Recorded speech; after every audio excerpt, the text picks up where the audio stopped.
Біздің үйге келін түсті. Кім десеңіздер? Келін болады, қазылсын.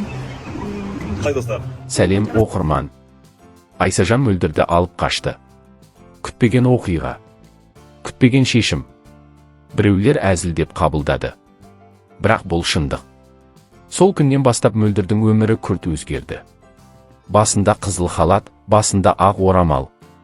Жаңа келін ретінде шай құйып отыр. Иә, бұл рәсім өтті, суреттер де бар. Жымиып отыр. Бірақ бұл жымиюдың артында не тұр, ешкім нақты білмейді. Айсажан мен Мөлдірдің қосылғанына жарты жылдан көп болды. Осы уақыт ішінде не өзгерді? Мөлдір үйге сіңісіп кетті ме? Әлде бейімделуге мәжбүр болды ма? Бұл сұраққа жауап жоқ. Ешкім ашық айтпайды. Бірақ бір нәрсе анық, олар бірге тұрып жатыр. Және соңғы уақытта бәрі тым өзгеріп кеткен. Айсажан көп сөйлейтін, айналасына күлкі сыйлайтын, оқиғамен, әңгімемен, эмоциямен өмір сүретін адам. Ол қай ортада отырса да, сол жерден бір әрекет шығады. Біреуді күлдіреді, біреуге кеңес айтады, енді біреуді жай ғана сөзге тартады. Ал Мөлдір қарапайым, сабырлы, артық сөйлемейді.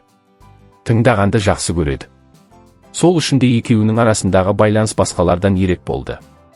Айсажан сөйлейді, Мөлдір тыңдайды. Айсажан әзілдейді, Мөлдір жымияды. Айсажан қасында болса, Мөлдір өзге ешкімге назар салмайтын. Басында бәрі жай достық деп ойлады. Бірақ уақыт өте көпшілік байқай бастады, бұл жай ғана дос емес.